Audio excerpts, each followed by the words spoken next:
নমস্কার বন্ধুরা, তো তোমরা সবাই কেমন আছো? আশা করি খুব ভালো আছো, আর আমিও খুব ভালো আছি। দেখো, সবাই মিলে রেডি হয়ে চলে যাচ্ছি কলকাতাতে। কলকাতাতে একজন ম্যাডাম, তাকে আমরা কাকিমাই বলি, ও আসে প্রতিবারে গ্যাডিলেস বিচ মানে গ্যাডিমুড়ো আনতে। তো তার বাড়িতে ওনার বাবা মারা গিয়েছে, তার জন্য আমরা সবাই মিলে যাচ্ছি। ওনাদের বাড়ি কলকাতা থেকে আরও অনেকটা ভেতরে, প্রায় আরও অনেক কিলোমিটার যেতে হবে ভেতরে। আমরা লেক কালীবাড়ি, তোমরা জেনে থাকলে জানবে, আমরা ওখানেই যাব।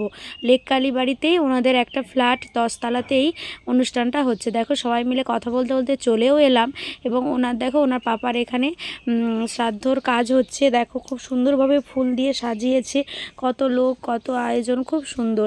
এই প্রথম দেখলাম যে ছাদের মধ্যে এরকম শ্রাদ্ধের কাজও কিভাবে হয় সেটা দেখলাম।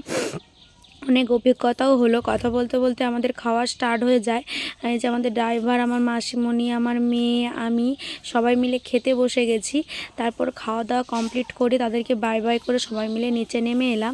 নিচে নেমেই দেখো, এটা হচ্ছে লেক কালীবাড়ির কালী মন্দির, বিখ্যাত কালী মন্দির। এখানে বলে যেটাই চায় সেটাই নাকি মনস্কামনা পূরণ হয়। এখানে দেখো কত ভিড়, সবাই পুজো দিতে এসেছে। এই দেখো ঠাকুরটা খুব সুন্দর, সত্যি কলকাতার বিখ্যাত লেক কালী মন্দির। তো দেখো, তারপর আমরা ঠাকুর দর্শন করলাম। দর্শন করার পর করতে করতে আমরা বাইরে বেরিয়ে এলাম।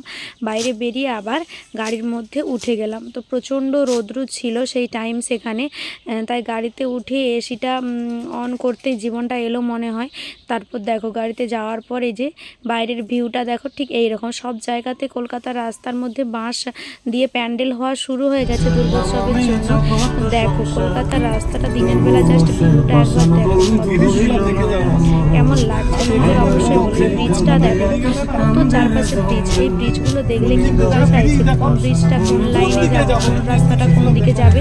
তোমরা বলো, তোমরা কলকাতাতে গিয়ে কে ভাবো যে কোন রাস্তাটা কোন দিকে গেছে, কিভাবে যায়। তারপর তো আমাদের গান চালিয়ে খুব আনন্দের সঙ্গে আমরা খুব মজা হচ্ছিল। আমরা বাড়ির দিকে রওনা হচ্ছিলাম। যেহেতু রাস্তাটা অনেকটাই, তাই অপেক্ষা করছিলাম গাড়ির মধ্যে। কিছুক্ষণ টাইমে আমরা সবাই ঘুমিয়েও গেছিলাম।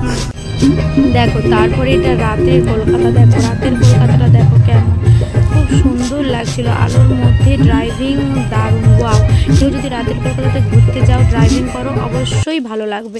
দেখো, তারপর আমি আমার পাপার মোটর সাইকেলে করে বাবাদের বাড়ি চলে এসেছি। যেহেতু এখানে বড় গাড়ি ঢুকবে না, তাই চলে এসেছি। তো টাটা, সবাই খুব ভালো থেকো। আমার ভিডিও যদি ভালো লেগে থাকে অবশ্যই লাইক কমেন্ট শেয়ার করে দিও, এবং তোমরা খুব ভালো থেকো, আর আমিও খুব ভালো থাকবো। টাটা।